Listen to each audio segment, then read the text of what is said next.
Have you ever been tempted to risk something that you already have for a chance of something bigger? Maybe it's a steady job, a solid relationship, or maybe even that last slice of pizza.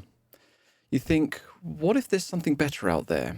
Well, it turns out that this tug of war between certainty and possibility is nothing new. In fact, it's at the heart of a proverb that's been with us for centuries. A bird in the hand is worth two in the bush. But what does a bird, a hand, and a distant bush really have to do with life's tough decisions? And why does this phrase have ties to medieval falconry, ancient wisdom, and cultures around the world? Today's visit to the Lorekeepers Library, we're going to dive deep into the origins of this saying and explore how it stood the test of time, from noble hunting to the modern-day dilemmas.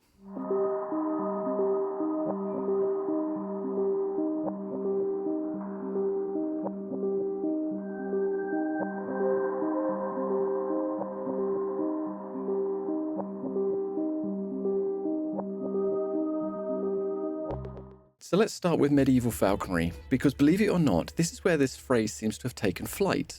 And yes, the pun was intended. And so, picture this. It's the Middle Ages. The air is crisp, the fields stretch endlessly, and the nobles in elaborate cloaks are standing with gloved hands outstretched. And perched on their wrists, falcons and hawks, birds of prey. These were the ultimate symbol of status and skill. Owning and training a bird like this wasn't just a pastime, it was an art form and a statement. Now here's the thing, falconry wasn't about letting the birds fly freely and hoping for the best. It was more precise, it was calculated and disciplined. If your falcon caught a bird, let's just say a partridge or a pigeon, that was considered a win, and a big win. You had food on the table, and proof of your falcon's training. You also had bragging rights, and you maybe even be able to collect a wager or two from the day. So imagine this, your falcon just made a perfect swoop, talons out, wings folded, and it's got the bird. You hold out your gloved hand, and your heart is pounding. And as your prized falcon returns, it's prey waiting for you to collect it. And that, my friends, is your bird in the hand. It is yours, it is tangible, it is certain. But then, you spot something different. Off in the distance, two birds flutter in the bushes. They're fat, they're wild, and they're tempting. Now, you could let your falcon go again, right, and take a chance. Maybe you'll get both of them, and this will really show off your skill. But here's the rub. You're gambling. Because if your falcon misses, you might lose everything. The first catch is now lost in the undergrowth. Your bird may be injured in the dive, or may even decide to fly away, as it happened occasionally. And so you lose your bragging rights, you lose your wager, and ultimately you lose your dinner. And I don't know about you, but back in medieval times, a missed meal was no joke. And so the phrase, a bird in the hand is worth two in the bush, reflects a simple truth. Greed can cost you. Holding on to something certain, even if it's not as impressive as what you might gain, is often the smarter move. It makes sense, right? It's easy to imagine a medieval noble or a falconer sharing this bit of wisdom over a campfire. Better the bird in the hand than two flapping birds away in the bush. It's a hard lesson. It's passed down through the ages. However, metaphors like this are timeless because even today we face these moments. You've got something good and something certain, but you're tempted by the what-ifs. Whether it's falconry, finances, or life, the risk is real. And let's face it, chasing the bird in the bush rarely ends well. And so we've taken a trip from the falconry fields of medieval Europe. But here's the idea, this wisdom and certainty versus risk, didn't start with knights, nobles, or their fancy falcons. No, people have been wrestling with this very concept for 1,000 years. The message behind a bird in the hand is worth two in the bush is far older than an English proverb. It's ancient. And so let's take a step even further back in time to see where it comes from. And so the first stop is ancient Greece. The Greeks, who gave us democracy, philosophy, and some truly questionable mythological parenting decisions, also understood the value of certainty. They had a saying that went something like this: a sparrow in your hand is better than 1,000 birds flying. So if you think about it, 1,000 birds. Even then, back then, people recognised how easy it is to get distracted by the what could be and forget the value of what's already yours.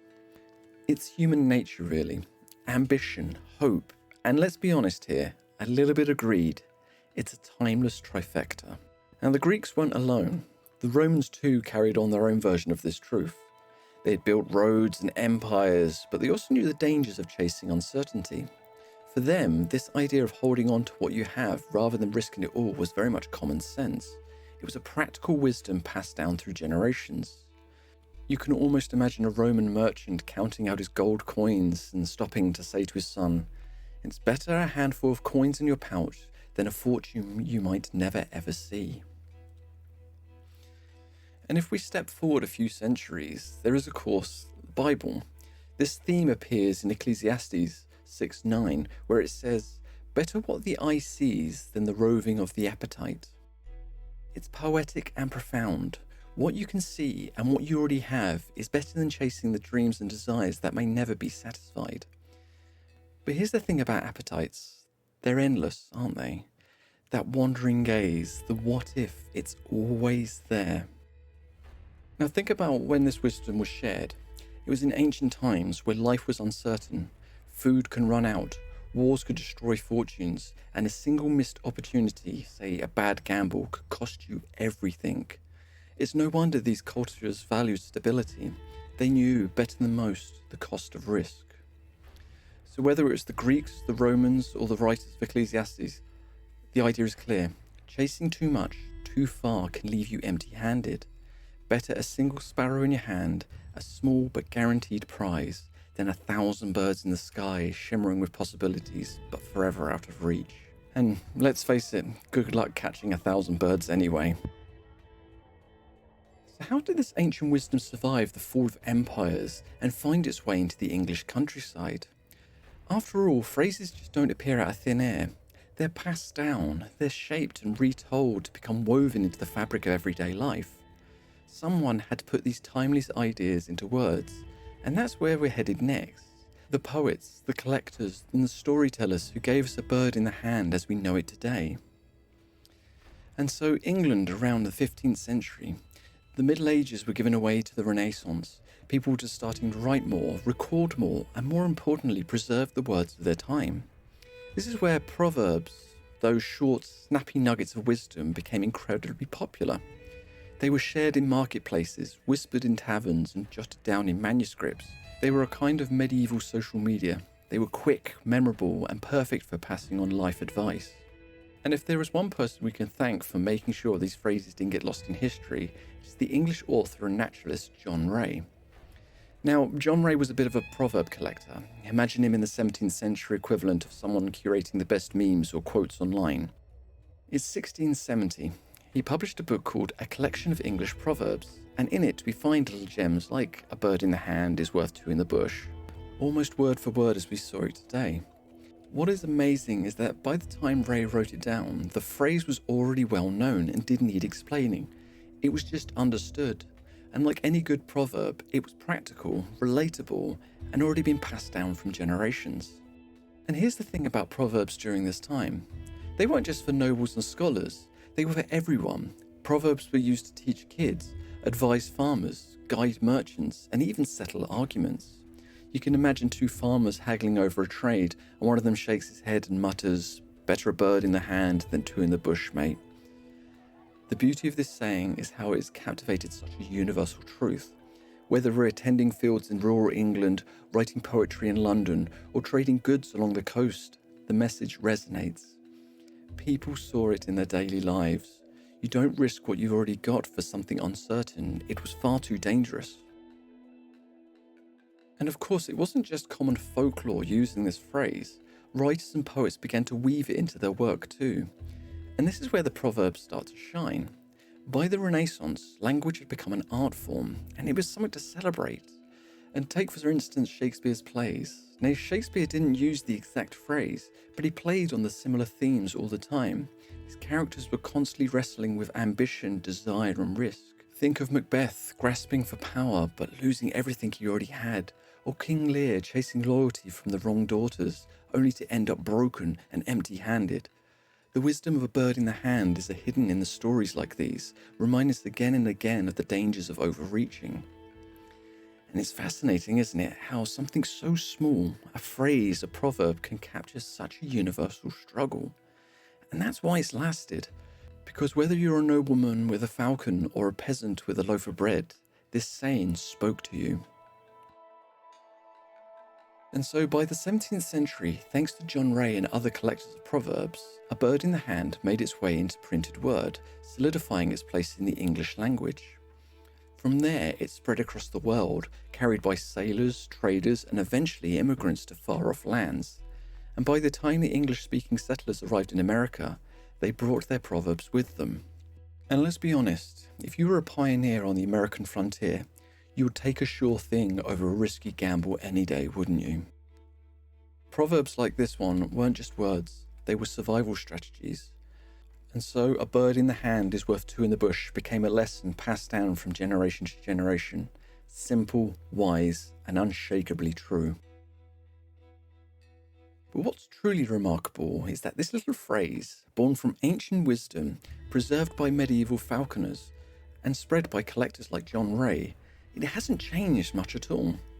Over centuries, it remained perfectly intact. And that's the magic of folklore, isn't it? These sayings connect us to the past.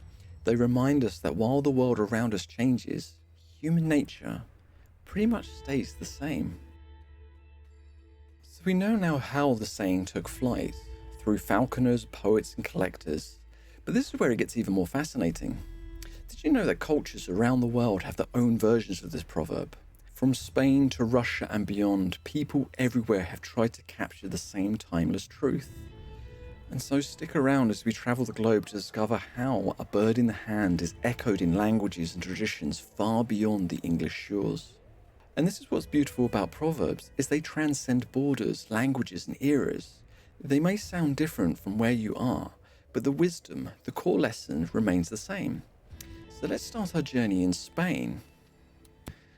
In Spanish, they say, "Mos veleno parano el malco que siento volando."